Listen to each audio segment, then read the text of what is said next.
क्योंकि तुम्हें नहीं मालूम।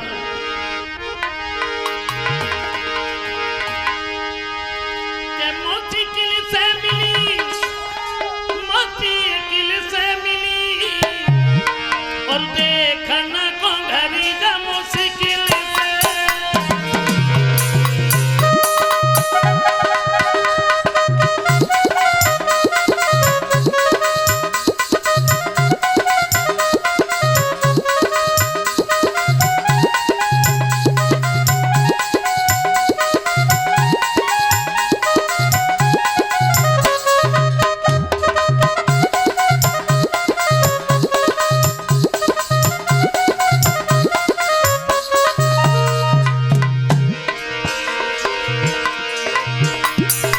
गिरजा बोली जरूर जा।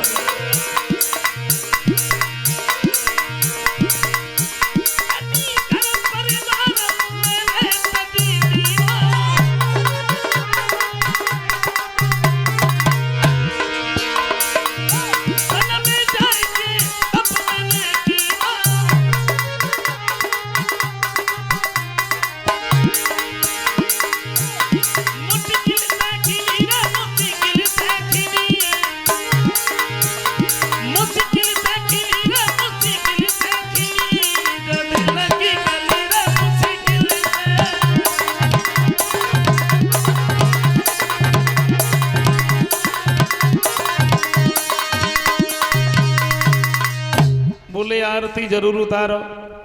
अब गिरजा की सहेलियां जो रहे भोले बाबा की आरती उतारने के लिए आगे बढ़ी हैं। ज्यादा नजदीक ना पहुंची, एक लड़की की नजर भोले बाबा के ऊपर पड़ गई और जैसे ही बाने काले काले नाग और बिच्छू पूरे शरीर से लगे हुए देखे सो एक कदम आगे ना बढ़ाओ, पीछे ही घटक चली गई। दूसरी लड़की बोली क्या हुआ, आरती नहीं उतारनी है? बोले मुझे तो उतारनी नहीं है। क्यों? बोले क्या दिखाई ना पड़ता का पूरे शरीर से काले काले नाग और बिच्छू चिपटे और हमें नागन से बहुत डर लगा तो मैं नहीं जाती। दूसरी लड़की बोली तू तो पागल है, तू बेनांग समझ रही जो खेतन में भजत भितर आता पालतू नाग है और पालतू नाग रिश्तेदार से थोड़ू बोलता है। वह बोली जो नाग है इन्हें ना मालूम रिश्तेदारी कहाँ होते, हम नहीं उतारेंगे आरती। और तो कौन आरती नहीं उतारी। आपस में बातें करती आ रही हैं, क्या किया ये मैया ने, कहाँ गिरजा, कहाँ भोले बाबा। एक लड़की बोली वैसे गिरजा को शादी करने से कुछ फायदा हुआ है क्या? बोले हमने तो ये सुना है कि भांग धतूरे के नशे में पड़े रहते हैं, गिरजा को तो भोजन ही नहीं बनाना पड़ेगा कि खाते ही नहीं है। दूसरी लड़की बोली हम बताएं एक फायदा और है क्या? बोले गिरजा को जल भरने कहीं जाना ही नहीं है, वो तो सर से ही निकल रहा है। तीसरी लड़की बोली एक फायदा और है क्या? बोले कपड़े अपड़े धोने का कोई टेंशन नहीं क्योंकि पहनते ही नहीं है। गिरजा की माँ मैना के नजदीक पहुंची और जवाब दो मैया, हाँ ये तुमने क्या किया? क्यों? कहाँ गिरजा, कहाँ भोले बाबा? पूरे शरीर से काले काले नाग और बिच्छू चिपटे हैं। काउ दिना अगर गिरजा को धोखों में हाथ रख गो ना शरीर पे, समझ लो बाई दिना सब खेल समाप्त है। एक लड़की बोल नहीं पाई, तब तक दूसरी बोली मैया वो बात छोड़ो, हम तो अपनी आंखों से देख के आ रहे, हम तुम्हें कहां बताएं। वो लड़की बोली मैया कि तेरी बिटिया है नादान मैया भरना बिल्कुल बूढ़ो।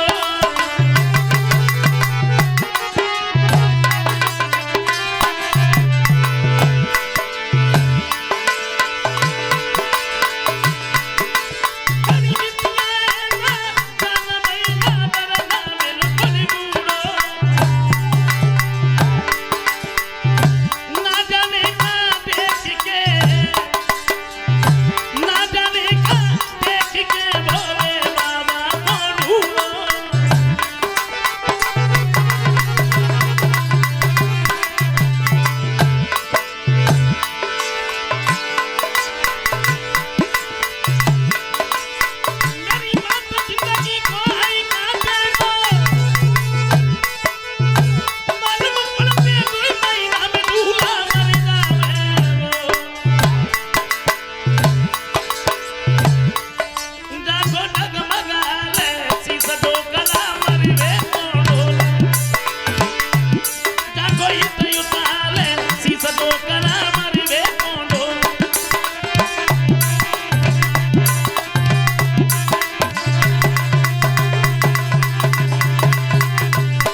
जवाब दो मैया। उनके ऊपर तो बुढ़ापा है, शरीर की तरफ देख के तो जब मालूम पड़ते ज्यादा से ज्यादा अगर चले गए, ज्यादा से ज्यादा चले गए तो महीना या 1.5 महीना बस। और जैसे ही इतने शब्द सुने सो मैना रोई उठी, रोने लगी। कहा बुला दीजिए ऋषि नारद को। उनके कहने के अनुसार मैंने शादी के लिए हाँ भरी। नारद सामने पहुंच गए, हमें बुलाया, तुम्हें बुलाया, काहे को बुलाया? बोलिए ऐसा करो ये बारात अपनी वापस ले जाओ। वापस ले जाओ? शादी तो हुई नहीं। बोले शादी हमें करनी ही नहीं है। क्यों नहीं करनी है? मैंने कह दिया ना शादी नहीं करनी है तो नहीं करनी है।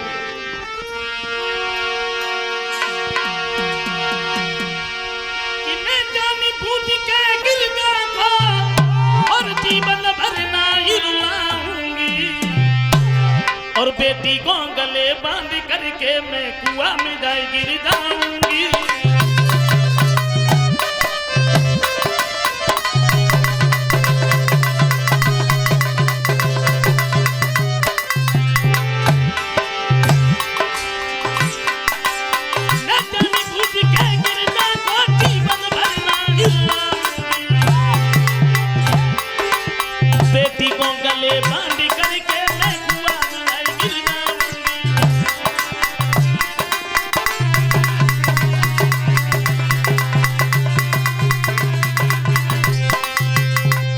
एक बात कही, ये बारात अपनी वापस ले जाओ, हमें शादी नहीं करनी है। तो नारद कहते हैं तुम चाहे 1000 बार कहो, तुम्हारे कहने से हमें ये बारात वापस थोड़ी ले जाएंगे। गिरजा केवल एक बार कह दे कि ये बारात ले जाओ तो हम किसी की मानेंगे भी नहीं, चले जाएंगे। तत्काल ही मैना भागी, गिरजा के नजदीक पहुंची, समझाने लगी, देखो बेटी मैं तुम्हारे भले की कह रही। कहाँ तुम, कहाँ भोले बाबा, तुम सिर्फ एक बार मना कर दो, बारात तो हम वापस कर देंगे। केवल एक बार मना कर दो बस। समझा रही है बेटी, मानो मेरी बात। ओ सुकुमारी, ओ मेरी प्यारी, ओ किसने तेरी मती है मारी, तू काहे को भई बाबरिया, कैसे कटेगी ओ मरिया तेरी गिरजा, कैसे कटेगी ओ मरिया।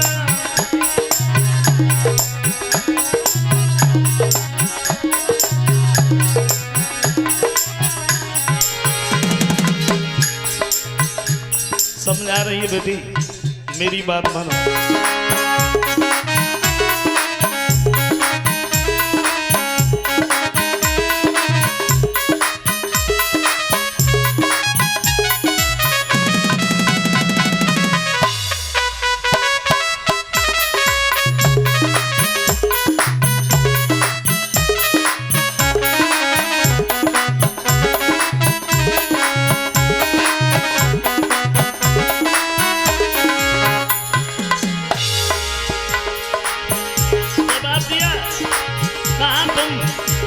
भोले बाबा, ओ सुकुमारी, ओ मेरी प्यारी, किसने तेरी मती है मारी, तू आए को भाई बाबरिया, कैसे कटेगी उमरिया तेरी गिरजा, कैसे कटेगी उमरिया।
कैसे कटेगी उमरिया तेरी गिरजा, कैसे कटेगी उमरिया।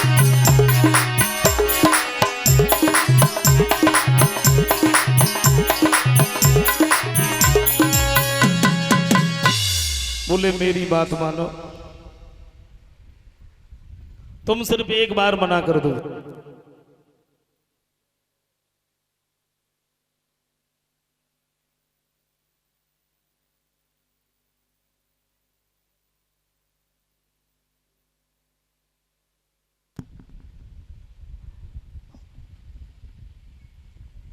समझा रही है मेरी बात मानो, तुम सिर्फ एक बार मना कर दो, बारात हम वापस कर देंगे। अब मैना रोए रही हूं, गिरजो रोए रही। रोए तो दोनों जनी रही, लेकिन रोएवे को कारण बिल्कुल अलग अलग। मैना जैसे रोई रही कैसे जब बारात वापस चली जाए, और गिरजा जैसे रोई रही कहूं जब बारात वापस न चली जाए। फिर एक बात की देखो मैया, दरबाजी से बारात अगर वापस चली गई तो इसमें कितनी बड़ी तौहीन होगी। अब जो भी हैं जैसे भी हैं इन्हीं के साथ में मेरा विवाह कर दो। तो मैं ना बोली हम तो तेले रोई मरी जाती थी, अगर तू कह रही तो हमें काम हो जाता शादी। भाई शादी तो हुई, लेकिन हिमांचल को थोड़ा अभिमान हो गया। अभिमान ये हो गया, एक बात सोची हमने इतना सारा भोजन बनवाया, ये क्या जरा से भूतों को लेके चले आए, भोजन खाएगा कौन। और भोले बाबा इनकी बात को समझ गए। इनकी बारात में दो छोटे छोटे बच्चों का वेश धारण करके शुक्र और शनिचर गए थे। भोले बाबा ने थोड़ा सा इशारा कर दिया और इशारा पाए कि दोनों रोए उठे भूख की वजह से। पूरे जनमानस में लोटे डरे। हिमांचल से एक बात की देखो, हम सब लोग तो बाद में भोजन करते रहेंगे, ये बच्चे बड़े भूखे। ऐसा करो पहले आप इन्हें भोजन करवा दो, हम लोग तो बाद में खाते रहेंगे, हमारी कोई चिंता नहीं। हिमांचल ने दोनों को हाथ पकड़ो, एक नौकर को दे दिए, बोले ले जाओ। सारी बारात में कोई शोर नहीं मचा रहा है, इन्हें बड़ी तेजी से भूख लगी, ऐसा करो इन्हें भोजन करवाओ। और नौकर जो रहे दोनों को हाथ पकड़ के वहां से लेके चलो, जौन से कमरा में सब सामान भरो रहे, बस बाकी नजदीक ही बैठा रहे। अच्छा भाग के गो, पत्तल और डबुआ लेके आओ, पत्तल और डबुआ परसी, दोबारा फिर गो सु पानी बाव सागर लेके आओ। सुबह ने कहा देखी हुआ ना पत्तल ना डबुआ का जुड़ा ही ना। माने सोची हमें खूब याद है, हम रखे गए, चलो कोई बात नहीं, शादी भूल गए। पानी बाव सागर रखे, दोबारा फिर गो पत्तल डबुआ लेके आओ। तो कहा देखी पानी बाव सागर ही गायब। फिर बाने एक को खड़ो करो, बोले तू यहां खड़ो खड़ो जब देख जे सब चीजें चली कहां जाती। एक गो सब सामान सिर पे ला दिलाओ, पूड़ी परसी दूध परसी कच हो ही ना, चार चार फिर न कच हो, फिर छह छह, फिर आठ आठ, फिर दस दस, फिर बीस बीस। अब परसन भाव दो बड़ो परेशान। और जब वो ज्यादा परेशान भाव सोई बाय गुस्सा आई, बने दोनों को हाथ पकड़ो, जौन से कमरा में सब सामान भरो रहे, बस बाई में धके दे ले मरो जाए में खाओ। बाहर से दरवाजो बंद। थोड़ी देर के बाद जब दरवाजो खोलो, कमरा में रहो कचुना है, लेकिन भूकस में चिल्ला तो नहीं रहे जितने पहले चिल्ला रहे थे। सो ये हिमांचल समझ गए। भोले बाबा के नजदीक पहुंचे, बोले हमें माफ करो, ये अपनी महिमा समेटो। भगवान शंकर ने जो तुलसी के पत्ते दिए उन्हें ले जाके जैसे खिलाए, जो भूख से चीख रहे थे चिल्ला रहे थे वो दोनों शांत होते। वैसे एक कवि ये कहते हैं कि दो लोगों से कभी मित्रता ना करे। किनसे?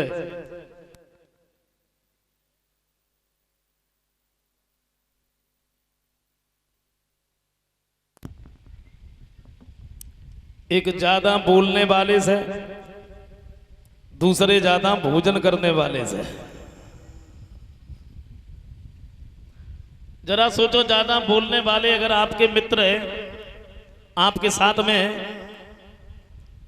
आप अपनी कहीं पर्सनल बात कर रहे हैं, उन्हें जहां बोलना है वहां भी बोल रहे हैं, जहां नहीं बोलना है वहां भी बोल रहे हैं, तो गलत है। ज्यादा भोजन करने वाले अगर आपके मित्र हैं, आपके साथ में, और आप किसी के घर पर गए हैं और आप जहां पर गए हैं उसके पास में इतनी व्यवस्था नहीं है, जो कुछ थोड़ा बहुत रूखा सूखा था आपके सामने रख दिया खाने के लिए, और वो अगर खाने के लिए बैठ गए फिर तो मानेंगे नहीं, तो आपकी भी बेइज्जती है। भोजन, एक बात कहें, देखो भोजन की अगर बात आई है तो अपने घर की रसोई में वो भोजन बनना चाहिए जिससे भगवान को भोग लग जाए। घर की रसोई में वो भोजन बनना चाहिए जिससे भगवान को भोग लग जाए। लेकिन अब रसोई में भोजन कहाँ बनता है, और तो किचन में खाना बनता है, और खाने में क्या क्या बनता है कोई पता नहीं। जबकि परमात्मा ने ये देखो, जितने जीव जंतु हैं,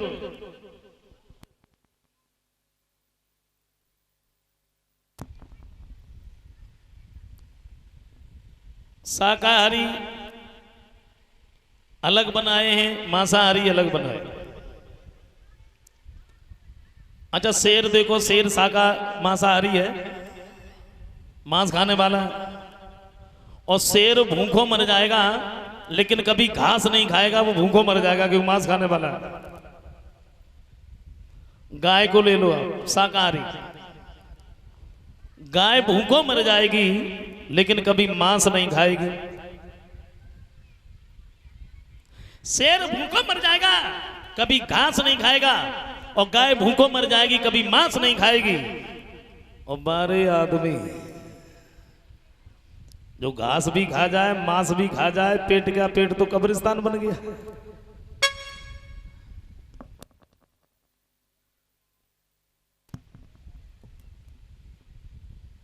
दोबारा फिर से भोजन बनवाया गया। हिमांचल सामने पहुंचे, बोले भैया माफ करना, क्या बताए घर में थोड़ी अड़चन हो गई थी इसलिए हमने आप लोगों को भोजन नहीं करवाया, अब आप ऐसा करो भोजन कर लो। और जैसी भूतन ने सुनी सुबह भागे, बड़ी देर में नंबर लगो भोजन हो। अब जब सोच रहे ऐसी जगह पे बैठे जहां परसन बाबू पहली बार हमारे नजदीक से ही निकल के जाए।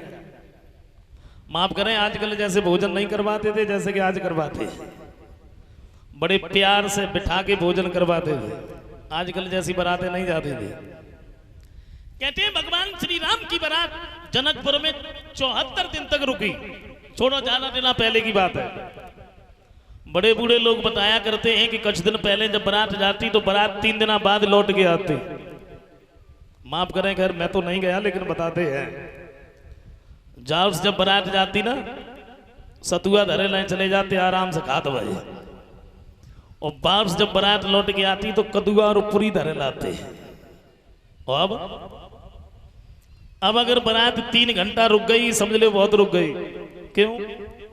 क्योंकि बारात हम सब वीआईपी लोग जाते हैं, और जहां बारात रुकते हो वहां सब वीआईपी व्यवस्था, ठाणे ठाणे खाओ, कोई प्रसन्न भावना है ना दे, पहले से ही तैयार है, बछड़ों की तरह से छोड़ दो आराम से। अच्छा एक बात देखियो, वैसे हर एक बारात में प्लेट ना मिल पाते हैं, और अगर प्लेट कहूं मिल जाए फिर समझ लो बाई में पूड़ी रोटी सब्जी दाल मिठाई चावल और जे ऊंची भाई, ऊपर हाथ करो बोले हटो, फिर नहीं मिलेंगे। भोले बाबा बैठे रहे, उनके एक तरफ तो अंधे बैठ गए, दूसरे तरफ बहरे बैठ गए, और बारात तो थी उनकी ऐसी कैसी।